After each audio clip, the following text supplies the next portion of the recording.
కోరిక ఉందే బయటకు వస్తుంది, కోరిక లేదనుకోండి బయటికి రాదు. సరే,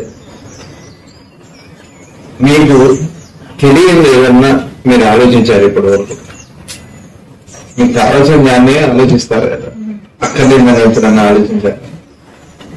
అది అక్కర్లేనిది తెలియంది మనసు ఎప్పుడు ఆలోచించారు, తెలిసిన దాని గురించి ఆలోచిస్తాం, దాని పేరు మనసు. ఇప్పుడు మనకేంటి, ఆలోచించకుండా ఉండాలి. ఆలోచించకుండా ఉంటే ఏమవుతుంది?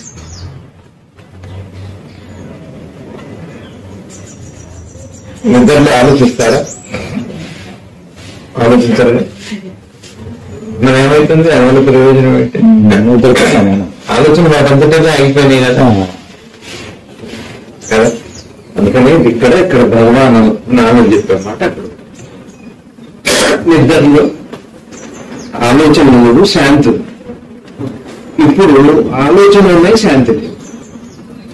ఇప్పుడు కావాల్సింది ఏంటి? శాంతి కావాలి. మనం ఆలోచన కాదు, ఆలోచన ఉందన రాముడు అనేది యోగ వాసిష్ఠుల్లో చెబుతారు, చివరిలో అడుగుతారు వశిష్ఠులు అంటే మనసు ఎట్లా అంటే అన్నమున్న సముద్రంలో గంభీరంగా ప్రశాంతంగా ఉందని చెబుతారు. చివరి మనం యోగ వాసిష్ఠులు ఆలోచనలు ఉన్నాయి.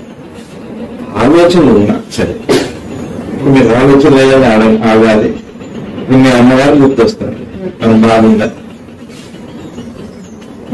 గుర్తొస్తుంది, ఆమె బాగుందా? మీ అడ్రస్ గుర్తొస్తుంది, ఆమె బాగుందా? అంటే ఆలోచన అంటే జ్ఞాపకాల్లో మంచి ఉంది, చెడు ఉంది, బాధ పెట్టి ఉన్నాయి, సంతోష పెట్టి ఉన్నాయి.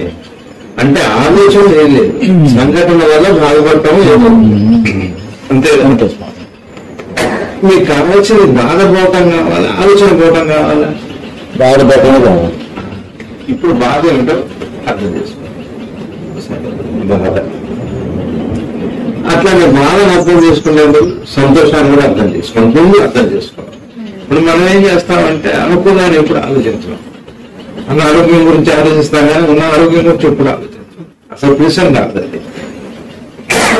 అందుకని ఇప్పుడు మీరు ఆలోచనల కంటే కూడా ఆలోచనలు వచ్చినప్పుడు అంటే ఆలోచనలు లేని ఉండే ప్రశాంతత కంటే ఆలోచన ఉండగా కూడా మీకు ప్రశాంతత కావాలి. అది జ్ఞానం అంటే దాన్ని చేరు. అసలు బాధ ఏమిటి, సంతోషం ఏమిటి, ఆలోచనలో నిజంగా బాధ ఉందా, ఆలోచన వల్ల సంతోషం ఉందా అనే దానికంటే